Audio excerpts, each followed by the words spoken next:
Well, that could be fun. That the rest of the time. All right. All right, now it's one-handed preaching. That's right.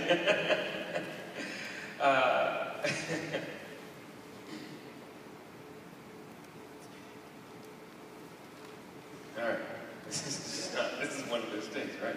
I can see how it's going to be. All right. So today, like I said, we're talking about global flood, giant fish, and talking donkeys. And before we get into it, one of the things that we've got to realize is that there are different types of people, right? And so everybody has a different level of comfort with the kind of thing that you say, I just accept that on faith, right? And I'll be honest, I have a very low tolerance for that personally.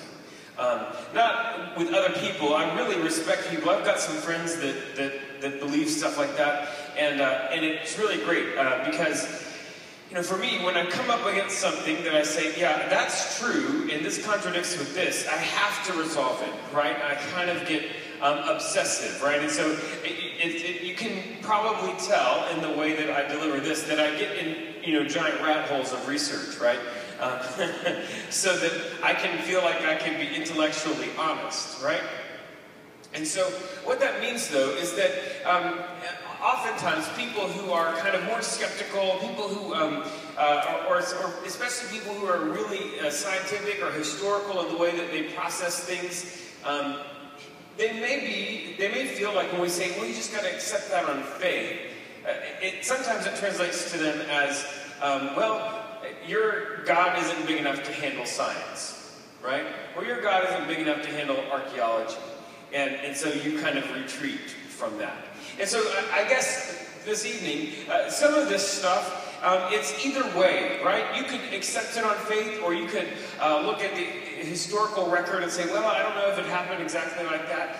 But I just want you to feel comfortable and know that either way is fine. And there's nothing wrong with believing that God made a fish so big that a person could live inside it for 3 days. There's nothing wrong with that. And yet, we're coming from the perspective that you are going to interact with people that really have a hard time dealing with that. And my goal is that you will have some sort of way to communicate it. That's not you. If you're not the person that's uncomfortable with those things, you'll have a way to communicate. And if you are, well, here we go. So the real question for us is, how do we interpret Scripture? How do we interpret the Bible? So the interesting thing is that for a very long time, there was this sort of literalistic way that people kind of preferred to read the Bible. And what that meant is that the Bible, they say things like, if God said it, I believe it, and that's that, right? And so God said it, I believe it, and that is that. And so what happens is, over history, people have started to really study the Scriptures, and some people will point out problems, even just within the Bible itself, not like taking outside sources and trying to harmonize the Bible with them, but you can look at the Bible itself and you say, okay, the Sermon on the Mount, right? Great. Probably, depending on which scholar you say, it's always in the top 10 religious things ever composed or written, but many would say it's the number one, right? It's the number one piece of religious text ever.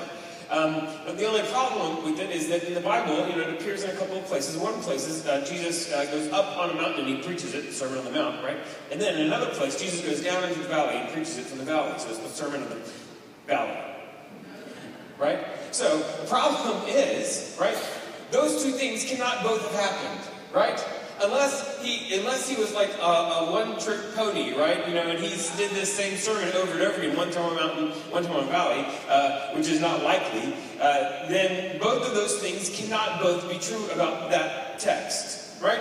In the Old Testament, there's a whole bunch of this, right? There's a lot of places where there's battles that are listed and given, right? And, they went from this town, this many people died, and this town, and this many people died, and they went over here, and this many people died, and they have these great accounts. The problem is, if you take those lists and you put them next to each other, they don't match, right? They didn't go from this town to this town in this story. They went from this town, skipped that town, went to another town, then went back to that, right? And so the problem with looking at the Bible and reading everything literally, the first problem is that the internal consistency doesn't seem to match with that, right? And so you have a problem there. Now, the second problem that you have, if you read the Bible literally from cover to cover, is there's a whole lot of laws in the book of Leviticus. And we read a couple of weeks ago, we talked about eating meat and getting tattoos and cutting your hair, right? And so there's laws that prohibit all of those things in the book of Leviticus. And so if you look at the book of Leviticus, there's a whole lot of very detailed laws as to how you can live your life. Now, in the New Testament, there is a place where God appears and God gives a sign to a person that basically does away with all the dietary laws in the Old Testament, right? And yet, but that's just the dietary laws in the Old Testament, right? And so you can eat whatever you want, and hallelujah, because I had some really amazing pulled pork earlier today. And if I didn't have that, I don't know what I'd do with my life. But you can eat whatever you want, and yet you still shouldn't cut your hair, which is a constant problem with me, right? It's this repetitive sin for me, cutting my hair. And so the other thing is you could interpret that vision to say it does away with all the laws in the Old Testament, but that's also problematic, because if it does away with all the laws in the Old Testament, then what about thou shalt not lie, right? Thou shalt not murder, okay? We want to keep those laws around. And so, reading the Bible literally all the time can be very, very problematic on a number of different levels that we just discussed. Now, on the other side, you could look at the Bible as being totally allegorical, right? That the Bible really is not talking about actual people, actual places, actual times, right? It's got this really awesome message of God redeeming people, God being a God of love and a God of grace. And so you don't have to think of the Bible as having to do with actual historical events. The message of the Bible stands apart from history, and so the message of the Bible is something that is not directly tied to that. The problem, of course, is that there were actual people in history named Moses and David. As a matter of fact, there's several people in the Bible that you've got records of in other places, in other cultures, that you can say, yes, this was an actual person, right? And they did these things that the Bible says, and we can verify not just within the Bible, but within other historical ancient documents. There's a really beautiful big rock that's full of names, right? And there's a lot of really important Bible names in that rock. And we can look at this old rock that they uncovered, and we can say, look, those people are real because they were known not just to the Jewish people. It's not just a story, right? So what we have to do when we interpret the Scriptures is go somewhere in between those two extremes, right? We want to look at two very important ideas. First is the author's intent, right? The person who wrote this, whoever that was, what were they trying to say, right? What was their main goal? And then the second one is, who were they saying it to? Because that often alters what they were trying to say. And so you look at the Scriptures and you say, okay, what is the culture, right? Because it was said at a specific moment in time to a specific people. And we understand the culture, and we understand the message, the original message. And somehow, if we can get those two pieces, that provides as good of an interpretation as we're ever going to have of this document that's like somewhere between 2,000 and 6,000 years old, right? And so before we even enter into this, I want us to be clear that our interpretation can't just be, the Bible said it, I believe it, and that's it. Because there's just more to it than that. And so we need to ask, So for those of you who have not gone and spent, 70 graduate hours in theology, right? Which is all of us, right? What we need to do when we're reading the Bible is to ask a very simple question, and that is, what is the main point, right? What is the main point of this story? And if we can ask, what is the main point of that story, I think that is going to serve as kind of our best interpretive tool. So, let's look at it. The global flood. So the global flood happens in Genesis chapter 6. But here's what's interesting. It's not the first flood story. Probably the oldest, the most ancient flood story in existence is found in something called the Epic of Gilgamesh. And in an Epic of Gilgamesh, there's this guy who has a name, and I'm going to try to pronounce it. It's called Utnapishtim. We're going to call him Bob. So, in the Epic of Gilgamesh, Bob is... here, I'm just going to take this out so I can read it. So, the Epic of Gilgamesh, the gods are angry at the world, and they're going to destroy the world, and they're going to send a great flood just because they can, right? And so, there's a god named EA, not the gaming company, not EA Sports, but a different EA. And this god, it warns Bob, and he says, look, Bob, these gods are crazy, and they are very angry, and they're going to send a flood. And so, he tells them to build a boat. And when he tells them to build a boat, he tells them very specific dimensions of that boat. And then, Bob takes himself and his entire family on board, and the people who built the boat, and all of the animals of the field, right? And so he loads this boat down full of himself and his family, the guy who built the boat, and all of the animals in the field. And then the storm happens. Rains. It doesn't rain for 40 days and 40 nights, but the storm lasts for 6 days and 6 nights.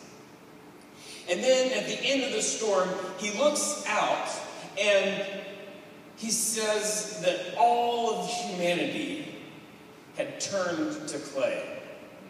And this is a thing that, for the original hearers, would have been a pretty profound statement, and this is why. Right? They made everything with clay bricks, right? And those clay bricks weren't the kind of bricks that we have. They weren't kiln-fired or anything like that. They were sun-dried bricks. And so, what happens when a sun-dried brick is in a flood is it turns into clay. It just turns into nothing again. And so what happens for Bob in the Epic of Gilgamesh is he looks out and he sees nothing. Right? It's all cleared away. And then his boat is run aground on a mountain. And so, in order to figure out exactly when it's okay to leave, he starts sending out birds. And so he sends out birds, and he releases first a dove, and then a swallow, and the dove goes out and it comes back. And he figures, this is really not the greatest habitat. If you can imagine days and days and days of animals in a boat, not a pretty sight, right? So the dove comes back, that means there's nothing better out there. The swallow comes back, then he sends out a raven, and the raven doesn't come back.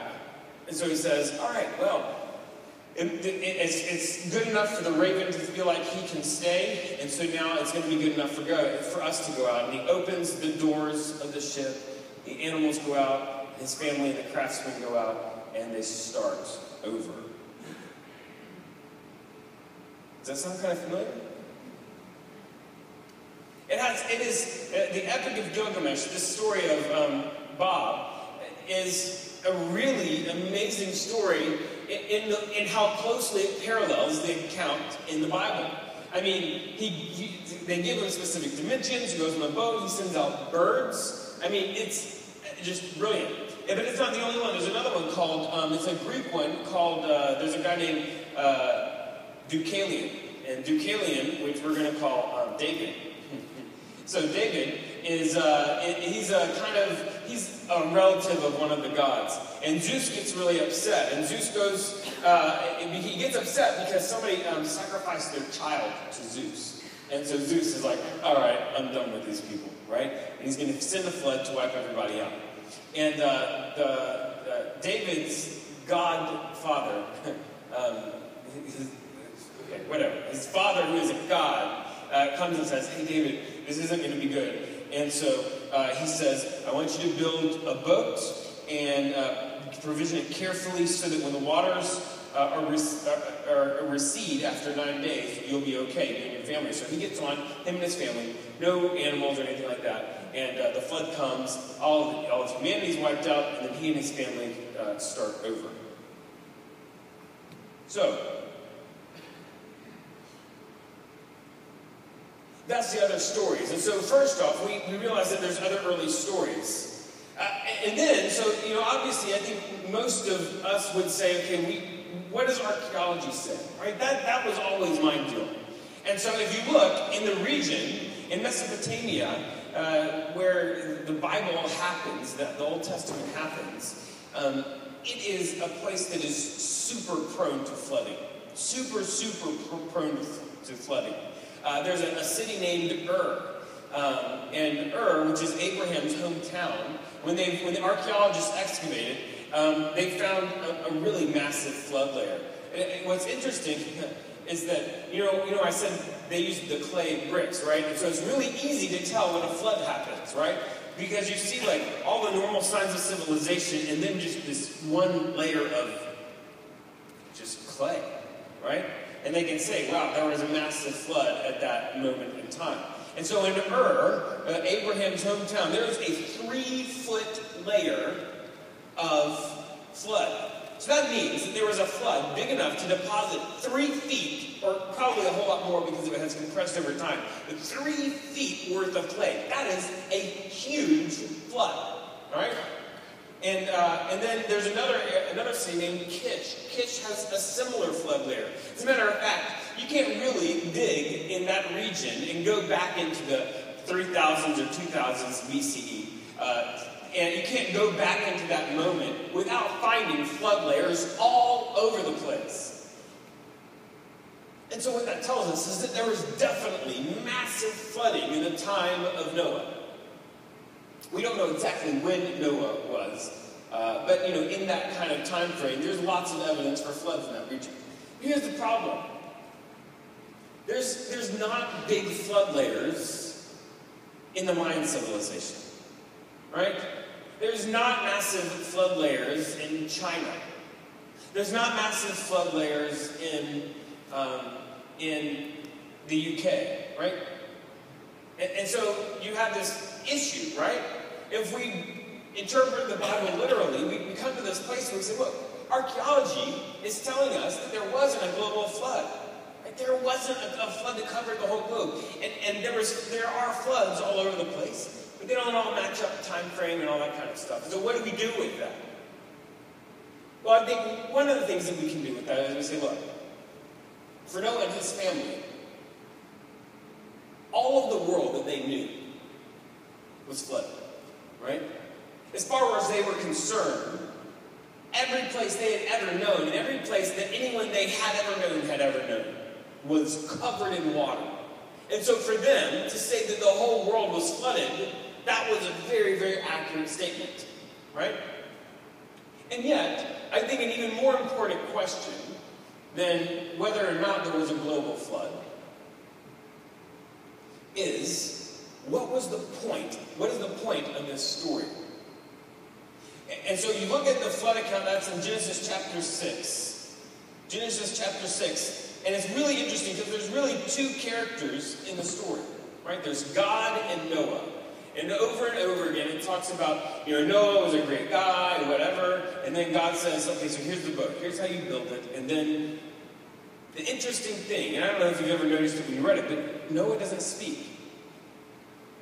In a 2-character story, both characters usually speak. But there is a refrain that happens, and it starts in chapter 6, verse 22, and it says this. God gives him all the details of the ship that he's supposed to build and all his instructions. And then in verse 22 it says, Noah did everything just as God had commanded. Then God says some more things. And in chapter 7, verse 5, it says, and Noah did all that the Lord commanded him. So what's the point of this story? I think, for me, the clear point is obedience. God desires obedience. And at that moment in history, there was crazy disobedience going on. And you can read the earlier part of chapter 6 and really see all of what that was. But it was a horrible, depraved time. And as a matter of fact, we get the sense that what happened, the fall that happened in creation, at this moment in history, had gotten to the worst sin that could ever be imagined. And so God was going to wipe it clean, and yet there was one person who was obedient. There was one person who was faithful. And so what happens in this story is that God creates the very first covenant with the people of God. This is the first covenant that happens after the fall. And what is the precursor to that covenant? What is the thing that God requires of somebody he's making a covenant with? Obedience. Right? Not perfection. Right? Not that Noah understood everything that was going on in his world, but obedience. And I think that's instructive for us. Right? There are moments in my life where my life seems upside down, right? Where the world is crazy. And though I know what I'm supposed to do, I don't really want to do it, right? What the story of Noah says to me is that God desires obedience. And so we have this theme. Noah obeys God. And that is what the covenant demands. Obedience. And as a matter of fact, you have this interesting model that happens where God sets up obedience as the requirement here in Noah, and there's disobedience all the way through until Jesus. And the only remedy for our disobedience is the sacrifice of Jesus. But we're getting ahead of ourselves. So, global flood. Now what about the giant fish? Well, what about this really huge fish? Well, Jonah is one of these things that there's a lot of biblical scholars and scholars of the ancient world look at Jonah and they say, look, this story has all of the ring of truth that you could have in a story of that moment in that time. There is an Assyrian king that is king of Nineveh at the time, which means basically that he would have actually accepted Jonah and have listened to him as a prophet. And then at that time, things are not really going well for the Ninevites. Okay, so that period in history, there was famine, they were losing all the time militarily, there was a great earthquake, and then the worst thing of all was that there was a solar eclipse. And for them, that was a huge omen that God was angry with them, right? And so, there's this moment in time, right around the time of Jonah, where the people of Nineveh were primed to hear, to be open to, a prophet from another area coming in and saying, look, God is upset with you, and this is what you need to do. This is your response. So you know the story, right?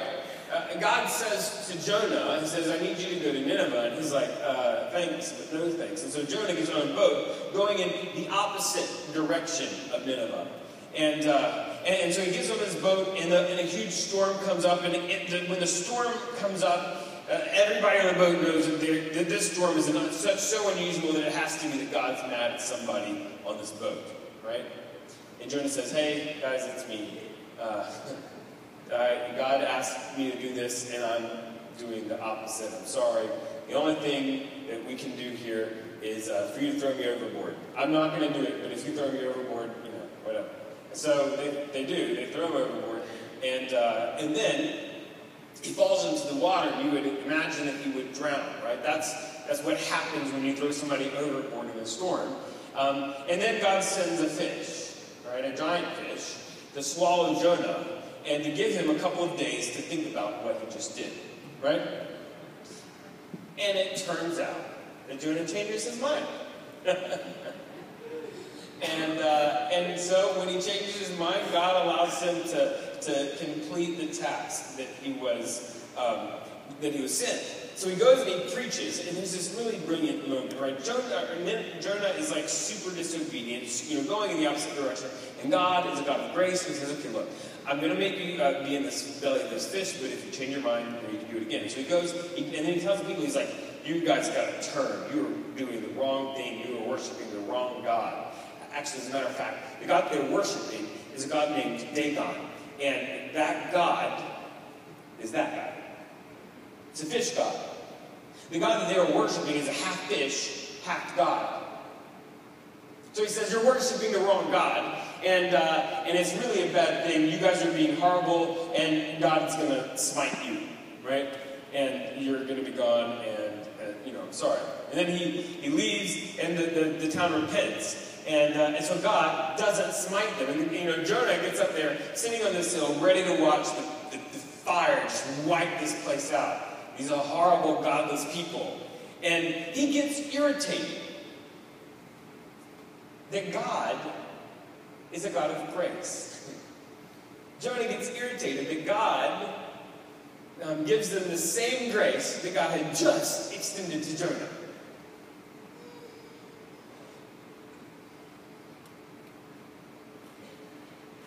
So the fish is important, right? The fish is important for a couple of reasons. First, if God was going to send Jonah to them, right? And if Jonah has a story of being rescued from being drowned by this fish, they're going to listen, right? Because there is an instant connection with the God that they worship, right? It gives Jonah like an open door, like when Paul was asked to come and talk to the philosophers about their religion, right? It gives Jonah an open door to talk to these people, right? And so there is a whole lot about this story that seems to make sense. Now, is there a fish so big with a stomach that has stomach acid so low that you could stay in it for 3 days and then you spit back out on land? Maybe. But that is not the question that we need to ask. The question about this story, the question about all stories in the Bible, is not whether or not these details can be proven, but the question is, what is the point, right? And the point is that God is a God of grace. It's got a lot of points. I think it starts with the fact that they're all gone. It starts with the fact that I think one of the big points of the story is don't be like Jonah, right? Over and over again, Jonah rebels, goes the other way, and then even after God gives him a second chance, he still sits up on the hill waiting for God to smite him, and he gets mad at God for not smiting the people. And so I think the first thing is don't be like Jonah. And then, God's servants can't oppose him and get away with it. One way or the other, what God wants to happen is going to happen. And he will always be faithful. He'll always be faithful to his character of patience, forgiveness, and eagerness to forestay harm. Because God is a God of grace. And that is so central to who he is, that it's hypocritical to think that God would only extend grace to his people. Right? God extends grace to all people of all times. The reason that I picked Jonah is because, specifically, is because there's a really interesting New Testament reference. In Matthew chapter 12,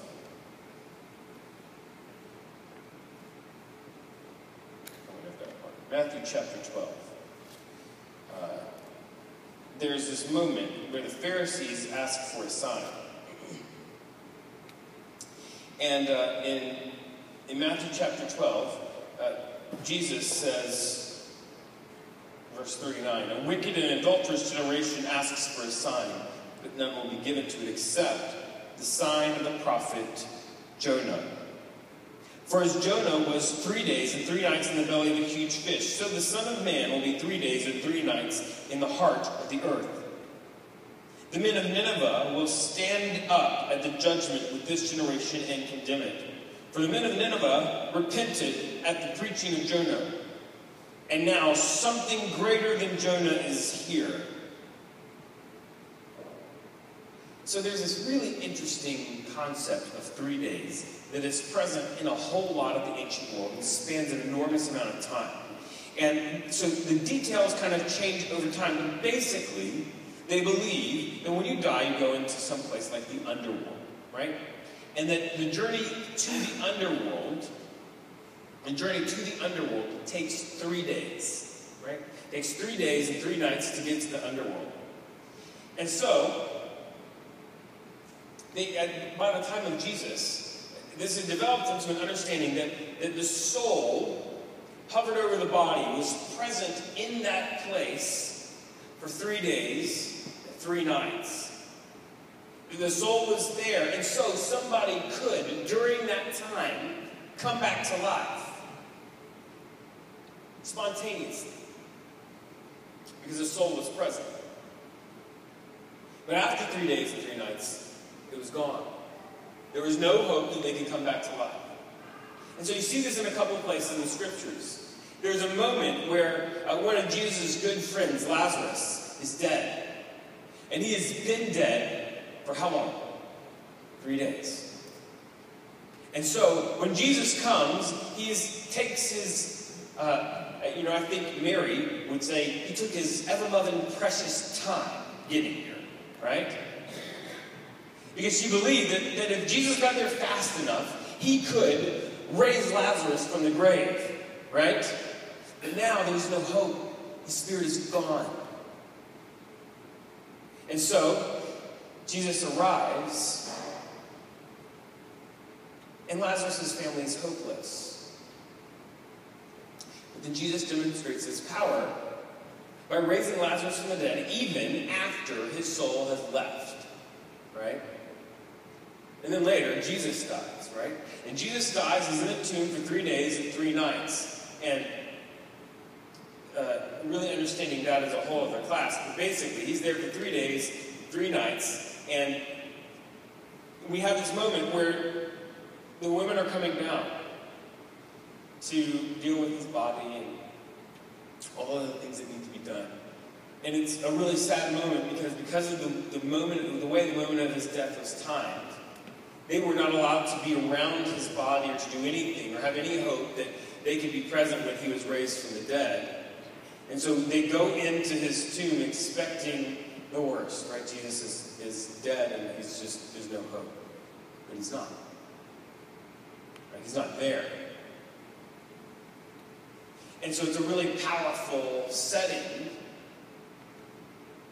And so here's the deal. I was reading this one guy, and he's a really smart guy, and what he said is, imagine this story if Jonah comes to the people of Nineveh. He goes, he's tossed off the ship, and he's drowned, and he's in the underworld, and a fish rescues him, right? God sends a fish, and to make that 3-day journey, right? From the land of the dead to the land of the living, so that he can give them this message from God, right? Now, if you want a powerful story for a group of people who worship a fish god, that's it. No wonder that when they heard that story, and he said, it's time to get your act together and repent, that they did exactly that. So, giant fish. Now, how about the talking donkeys? One of my favorite, this is always one of my favorite passages in the Bible. And when I was a teenager, it was a super important passage because if you get the right translation, they don't say donkey. And so if you have the right translation in your hand and you have a substitute Sunday school teacher, and you ask them, would they read this passage from the Bible, the substitute Sunday school teacher every single time accidentally says a cuss word. It's epic. Anyway, I have to pay for that every time I teach Sunday school. It's like, all right, so here we go. So this is in Numbers chapter 22. Numbers chapter 22 is the story of Balaam. And so what happens in this story, basically, is there's a foreign king who comes and says, Balaam, I want you to seek your God and give me a prophecy. Balaam talks to God, and God says, no, I'm not going to do that. We're not going to do that one thing. And it goes back and forth, and eventually God says, okay, you go. But, I want you to be careful. But you get the sense, especially if you understand the original language, that Balaam is not taking this super seriously. This is just another day in the life of Balaam, right?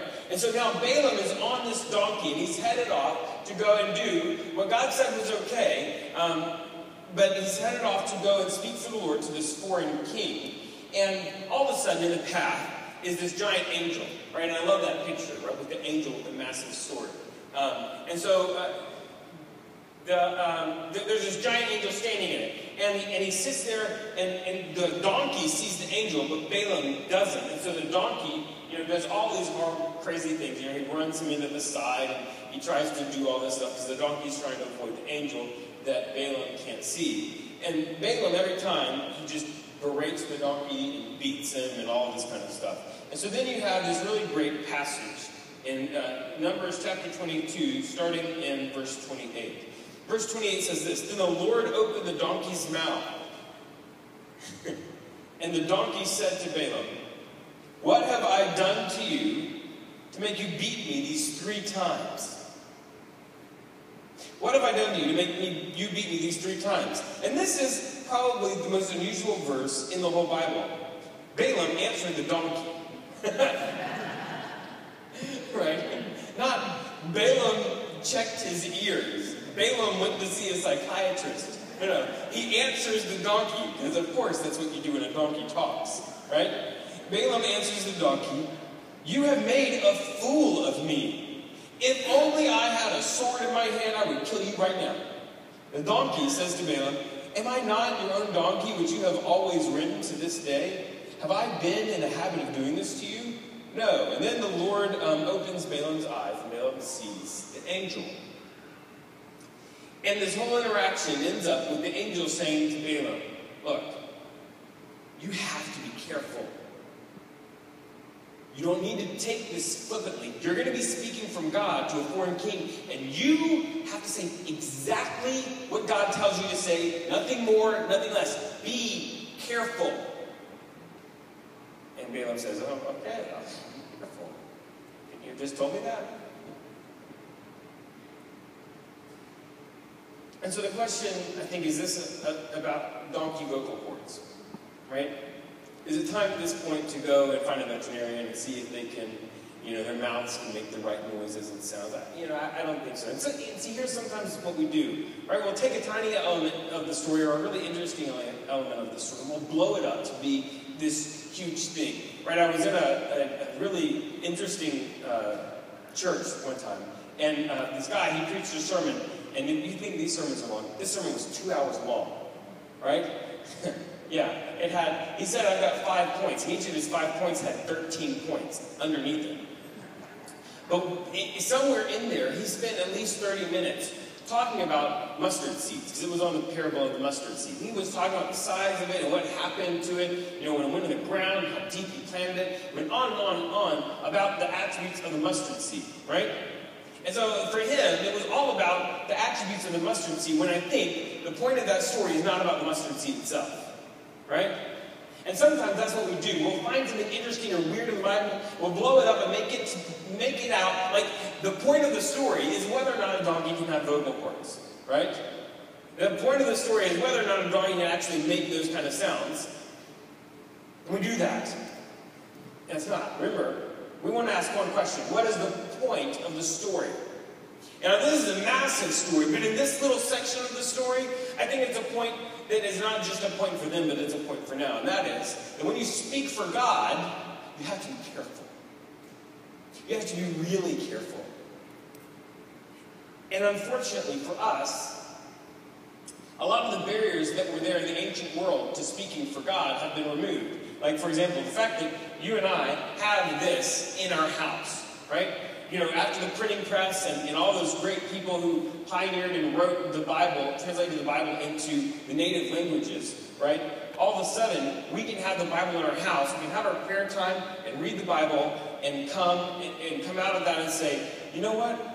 I think that God just told me to quit my job and to go and live on the streets, right? And I think that God may say that to some people. I know some people that God has said that kind of thing to, and you know, whatever. The problem is when we have, because we have this on our own, we imagine that we can speak for the voice of God whenever we want. We say, I was praying and God said this to me. Here's the deal. What this story, and really throughout the whole Bible, says to us is that when you're talking about God speaking, you need to be careful. You need to be really careful. And you need to have a lot of people around you to help you deal with that. Because God doesn't take that kind of thing lightly. And so I think it's instructive for us, Balaam, the true story of Balaam is instructive for us to say to us, be careful.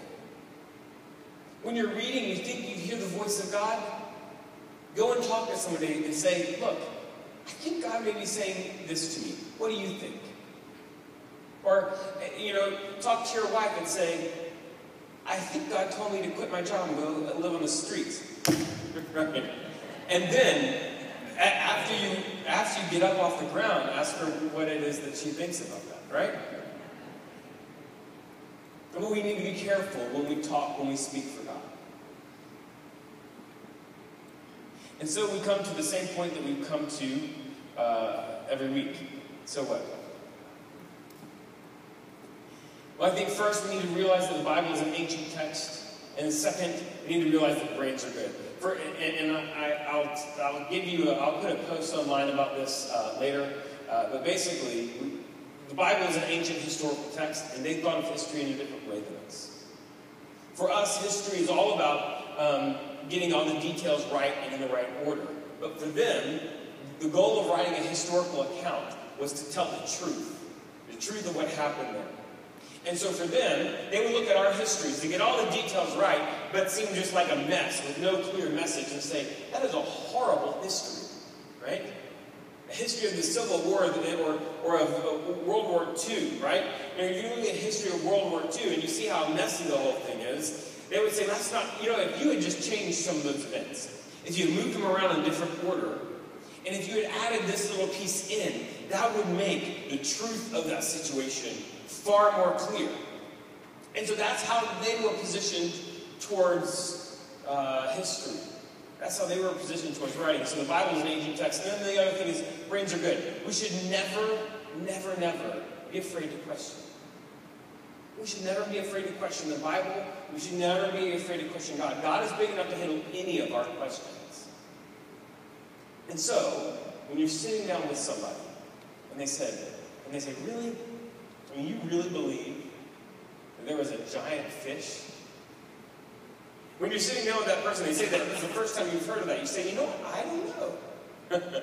I've never really thought about that. I've always heard that. I just assumed because it was on a flannel graph at some point that was true. Let's go study that together and see. All of a sudden, instead of shutting down a conversation about Jesus and shutting down a conversation about faith, we started a conversation. God gave us brains. We don't have to be afraid to use them. Let's pray. God, thank you for your word. Thank you that you spoke it to a specific people at a specific place, at a specific time. We pray this week that you would speak to us. God, I pray that you would help us to remember that central question: what is the point? What is the main point?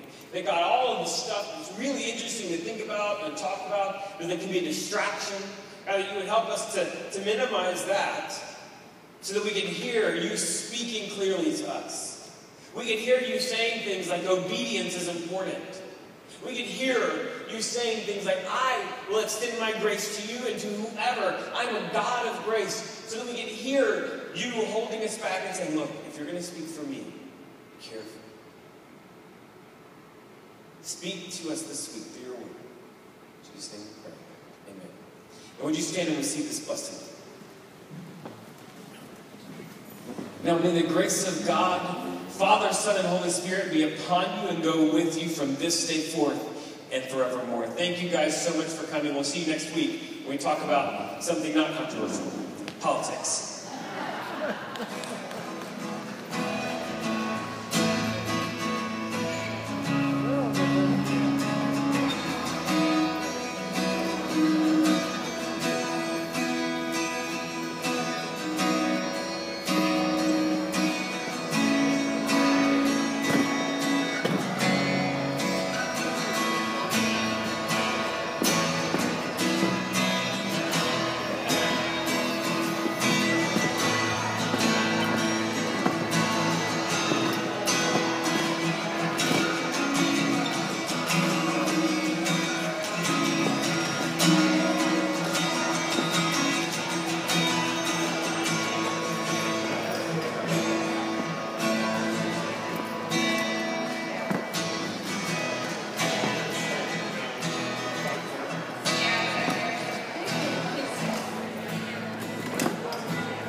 Trying to figure out why I'm silent.